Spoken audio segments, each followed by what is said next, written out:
Buraya özellikle geldim. Çok tuhaf bir şekilde bakıyorlar. Vilnius'a geldiğiniz zaman değişik bir görüntüsü var. Yandaki otobüsle gideceğim. Düşünsenize 100 yılın birinde yaşıyorsunuz. Tiyo'yu vereyim.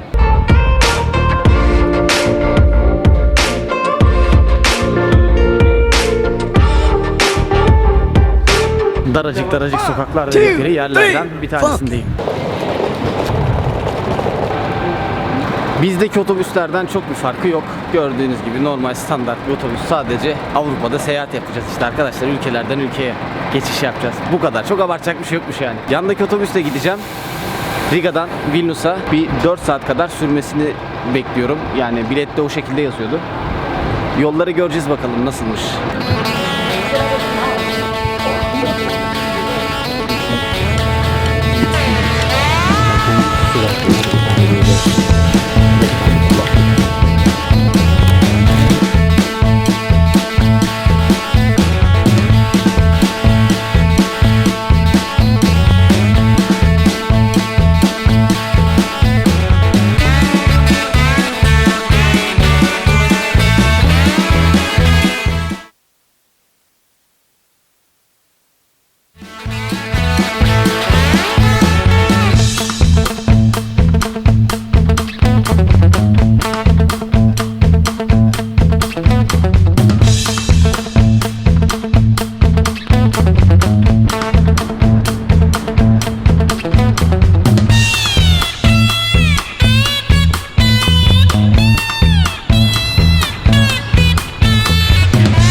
Bulunmuş olduğum yer normalde araçların geçişine müsaade ettikleri caddeden bir tanesi. Ancak bugün cuma olduğu için bugün burayı kapatıyorlar ve kermes tarzı bir şey yapmışlar böyle. Yol boyu devam ediyor. Buraya özellikle geldim. Öyle tesadüfen falan değil. Burada ayrıca farklı kültürlere ait street food dedikleri sokak yemeklerinin de olduğunu falan duydum. Bakacağız. Çok açım. Bir şeyler bulabilirsem burada atıştırmayı planlıyorum. Ama bulamazsam bilmiyorum bizi neresi patlayacak göreceğiz.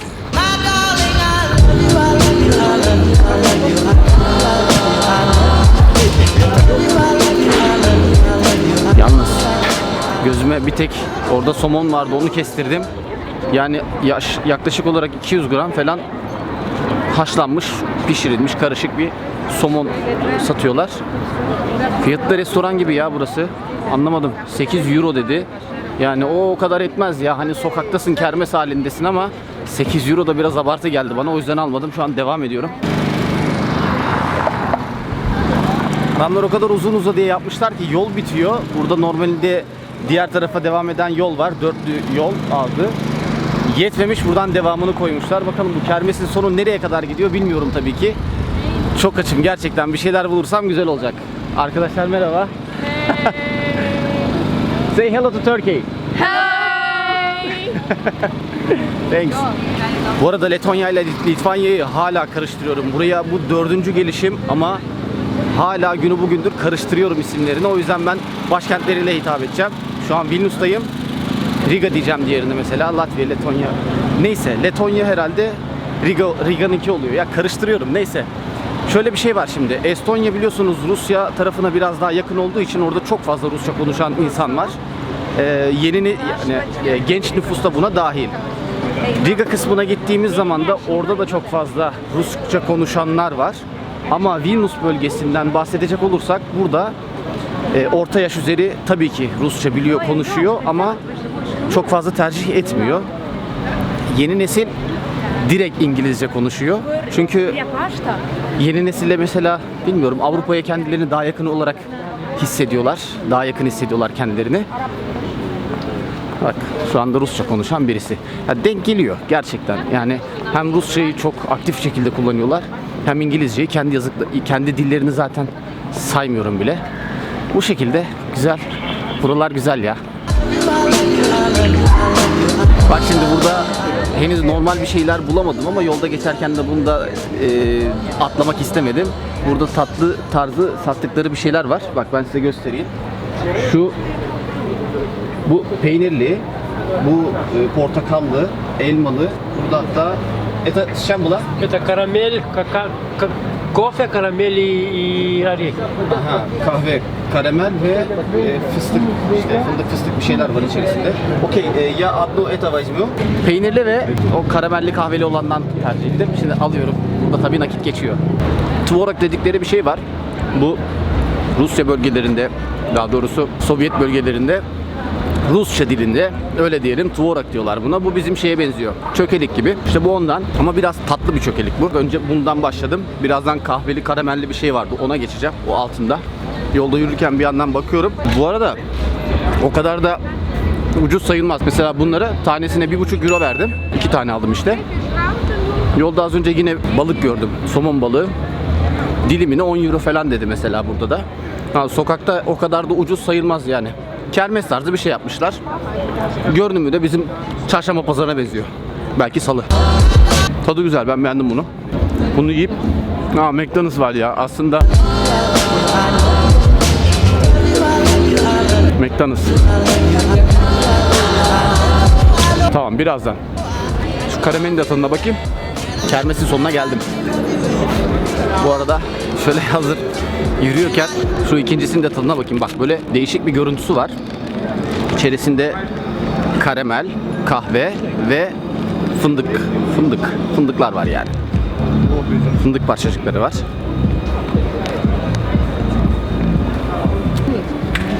Tadı içindeki turtaya benzeyen yer, elmalı turtaya benzeyen yer, karamel. Çok yoğun. Bunun tamamını yemek imkansız ya.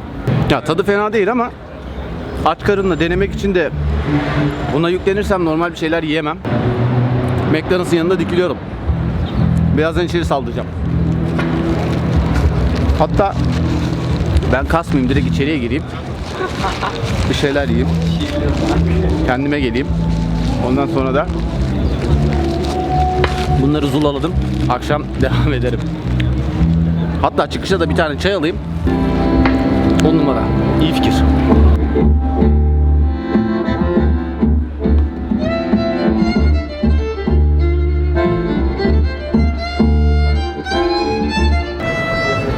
McDonald's'tan çıktım. Aç karnımı doyurdum. Dışarıya çıktım şimdi. Ama aklıma bir soru geldi. Şimdi siz bana neden orada bile McDonald's'a gittiğimi sorabilirsiniz. Ben de size bu soruyu siz sormadan düşünmüş olup size cevabını vermek istiyorum. Çünkü arkadaşlar ben sordum burada. Bunların yöresel, geleneksel yemekleri falan yok. Öyle bir mutfak yokmuş yani. En azından sokakta yiyebileceğin bir street food tarzı hiçbir şey yok. O yüzden bulabildiğim bir şeyi ben aldım, tadına baktım. Sonrasında da kendimi hiç riske atmak istemedim. Çünkü kahvaltıyla duruyordum. Bir şeyler atıştırdım McDonald's'ta. Çıktım, geziyorum. O kadar. Bak.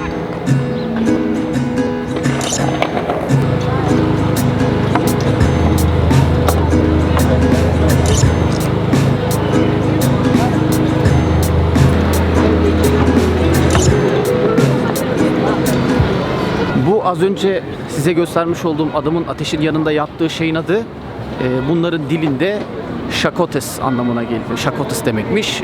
Rusçası yanlış anlamadıysam hvorest diyor. Anlamı da şu tatlı ağaç anlamına geliyormuş. Yenilebiliyor. Tatlıymış daha doğrusu. Çok cazip gelmediği için tadına bakmadım. Ama bilmiyorum ya. Çok canım çekmedi. İstemedi yani.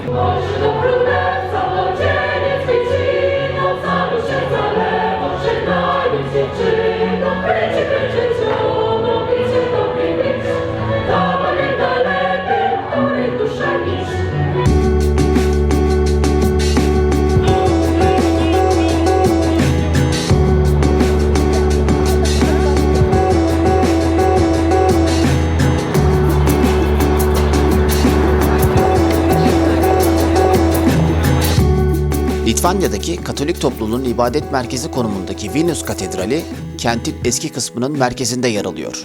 Ön tarafındaki meydanda Noel kutlamalarının ve festivallerinin düzenlendiği yapı 1779-1783 tarihleri arasında inşa edilmiş.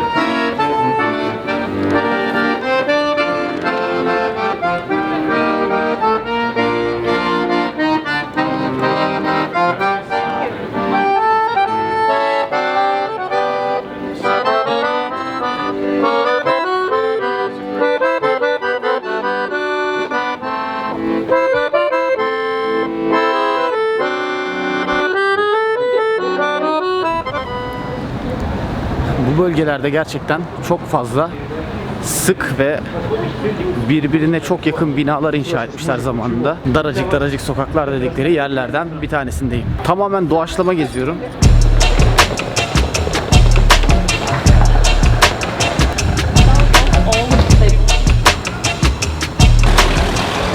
Çok güzel bir binanın önündeyim. Görüntü almaya çalışıyorum ama sokaklar o kadar dar ki geriye çekilip yani alandan çekecek hiçbir imkan yok.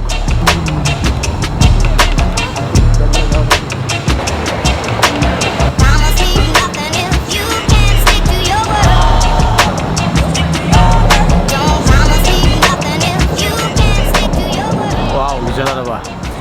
Şimdi size buradaki gece hayatıyla ilgili sorular gelecek. Ben de öncesinde hazırlanmış olmak için size bunun cevaplarını vereceğim. Şimdi Vilnius'a geldiğiniz zaman Google Maps'e yazacağınız tek şey Google'a Bardakas. Bardakas Caddesi şu aşağıya inen cadde. Buradaki bütün eğlence yerleri ağırlıklı olarak bu cadde üzerinde bulunuyor. Yan sağ tarafında hemen Pantera diye bir yer var. Onun yanında da çok güzel bir pub tarzı, içerisi mükemmel bir konsepte sahip. Gitmiştim daha önce. Orası çok güzel. Aşağı taraflara doğru inince de çok güzel barlar, publar, kafeler mevcut. Buraya gelirseniz Vilnius'a yani bu caddeye uğramanızı kesinlikle ve kesinlikle tavsiye ederim. Eğer gece hayatı seviyorsanız. Cuma ve cumartesi günleri zaten en aktif günleri oluyor. Pazar günü hiçbir şey yok. Hiçbir şey yok. Gerçekten hiçbir şey yok. Sadece aşağıda 1-2 tane kafe saat 12'ye kadar falan çalışıyor. Gidip sadece bira falan içebilirsiniz. Ama geldiğiniz zaman mutlaka buraya uğrayın. Gerçekten eğlenirsiniz yani. Siz bana güvenin.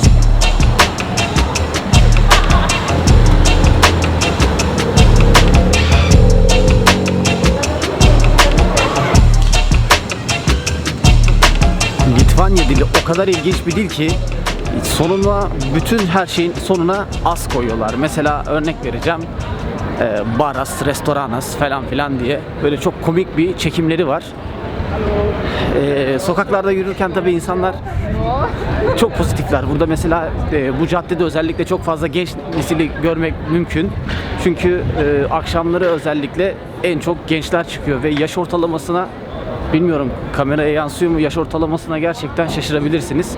15-16'lı yaşlardaki insanlar sokaklarda çok rahat bir şekilde kafalarına göre takılıyorlar. Çok güzel, çok özgür bir ülke olduğu çok belli.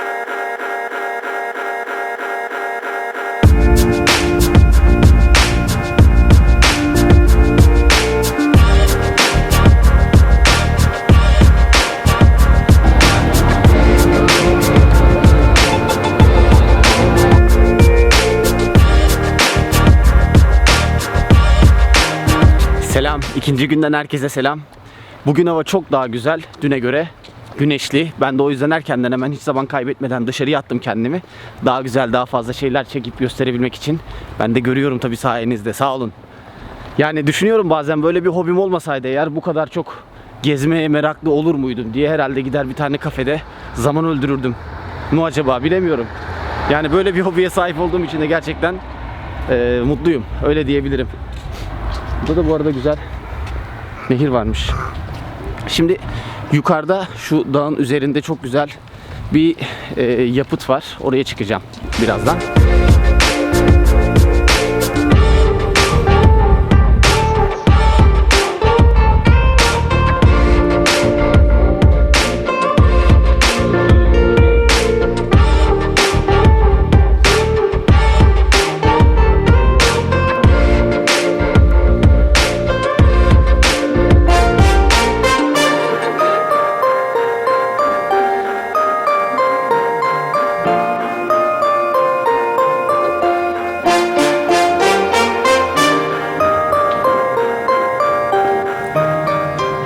İçerisi ilk katına hemen müze yapmışlar.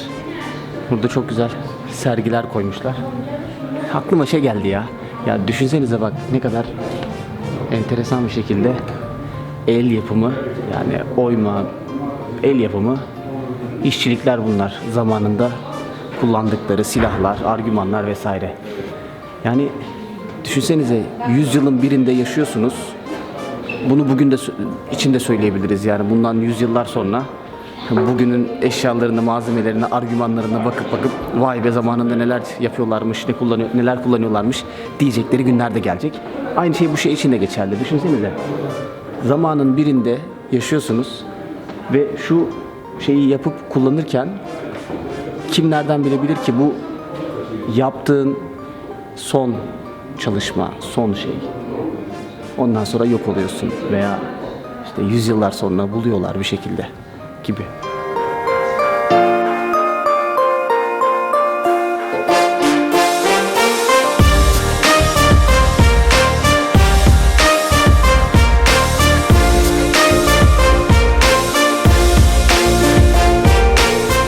Gediminas Kulesi yani Yukarı Kale. Şehre hakim konumuyla günümüze kadar ulaşabilen tek yapıt diyebiliriz. 48 metrelik yükseklikteki kule ilk olarak Litvanya Büyükdükü Gediminas tarafından yaptırılmış. Tıpkı kale gibi zaman ilerledikçe kullanılamayacak hale gelen 3 katlı askeri yapı 1930'da yeniden inşa edilmiş ve eski Vilnius'a ait materyallerin sergilendiği bir müze açılmış. Evet arkadaşlar, görüntüyü beğendiniz mi? Manzara bence harikaydı. Yukarıda zaten çok fazla kalamadım çünkü çok rüzgar vardı. Hasta olmamak için bir an önce aşağı indim. Tabii boğazlarım bu arada hafiften böyle bir yoklamaya geldi beni. Yoklama alıyorlar şu an. Umarım hasta olmam. Bugün çok fazla çalışmayı düşünmüyorum. Bugün daha çok bilakis dinleneceğim. O yüzden güzel bir kafeye geldim. Güzel bir kahve ısmarladım kendime. Ve videoyu burada sonlandıracağım ama önce sizle bir şey paylaşmak istiyorum. Burasıyla ilgili görüşlerimi size aktaracağım. Şimdi birkaç şey benim dikkatimi çekti. Mesela burada yayalar yaya geçidinden geçiyorlar. Sadece yaya geçidini kullanıyorlar. Kural dışı karşıdan karşıya geçen insanlara veya atıyorum yere çöp atan insanlar olsun gerçekten çok tuhaf bakıyorlar.